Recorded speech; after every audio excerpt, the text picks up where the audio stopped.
Good afternoon, friends. The last video that I talked about, we are going to do a series of how to buy a piece of real estate. For those who are not familiar with the real estate purchase process, I'm just going to kind of go through this piece by piece, and I'm going to go through a real estate contract because a real estate contract covers every aspect of the purchase. I talked to you about before you sign a real estate contract or get to that point, make sure you're committed to the property, because the act of signing the contract and going into business with somebody and buying their home, you're going to change lives. So that's a big deal, and I want to make sure you get it right. Today we're going to look at paragraph 5 of the South Central Kansas real estate contract. Paragraph 5 is literally the name legal description. And a lot of people look at you, especially if you've never bought real estate before, and they think, what is legal description? What in the cat hair is that, right? It is quite possibly the most important part of the contract. So I need you to listen to me here. You need to watch how your contract is written. Make sure your agent fills the contract out correctly, which most of them do. If an agent was to put into your legal description, for instance, TBD, to be determined, you probably ought to maybe find another agent. And you'll see what I'm talking about when I explain the legal description. So what is it? We typically think of a house address. The house address is so-and-so. But the legal description is a land definition. It's written words that delineate a specific piece of real estate called the legal description. In order to transfer real estate, you need to be able to specifically describe what piece of dirt a person is buying. Now, when you go out and start looking at properties, of course, we look at the home and the fences and the backyard and all that fantastic stuff. But the important part of it is the real estate that all this sits on. And that dirt is described by the legal description. So you can understand why that is hypercritical. Now, I will have some stories to go along with this as well, because believe me, in 30 years, I've had some really interesting things. Take these into consideration and think about them. Legal description goes on to the contract, and this is what guides the title company. They research by the legal description. Your mortgage company, everything is guided by the legal description. When they're researching for appraisals, when they're researching for restrictive covenants, liens on properties, all of that is described by the legal description. So you can see what I'm talking about here. The legal description provides accuracy and consistency to a real estate contract. It follows all the way through the contract. I mean, title insurance would be absolutely worthless if it didn't have an accurate legal description to follow. When you're out looking at properties, and now that I've pointed this out to you, and you need to be aware of where your boundaries are at, let me tell you the first story that I remember actually of a legal description, because I was 17. It was in 1980. My father bought a piece of property, and then he decided to buy the property next door to it. So he had the legal description for the first piece of property, and then he bought the piece of property next door to it. My father, being the wise man that he is, he got the legal description from the second piece of property, and he compared it to the legal description of the piece of property that he owned next door to it. And when he measured it out and looked it up, there was a 25-foot piece missing between the two. There was a strip of land that's about 100 foot long and 25 foot wide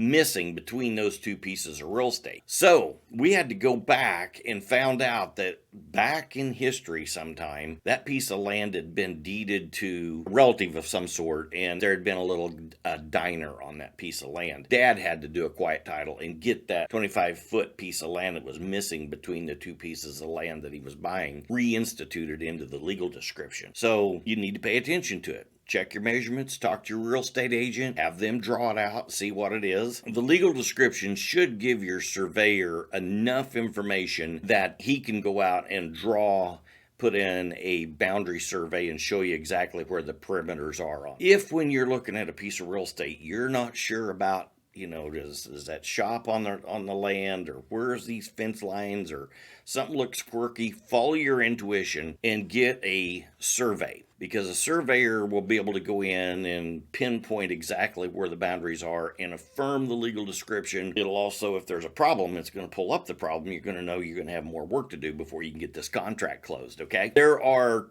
two types of legal descriptions. There's the rectangular legal description, There's a meets and bounds legal description and the lot and block legal description. The rectangular legal description usually goes along with the lot and block and the meets and bounds. Rectangular goes all the way back in history to when we bought the Louisiana Purchase, and we come out and we started measuring off in sections, and they went across the prairie with rods and chains and measured out each section. And then we had correction lines for when the globe got bigger and all this. So they measured the entire center of the United States, the Louisiana Purchase part, out in rectangular legal system. The other legal description, which is a meets and bounds description, typically they will start at some point on the rectangular legal description and then measure it off 1,000 feet northwesterly to this point, and then 50 feet westerly, and bring it around. It's a very specific measured legal description. A surveyor can go out and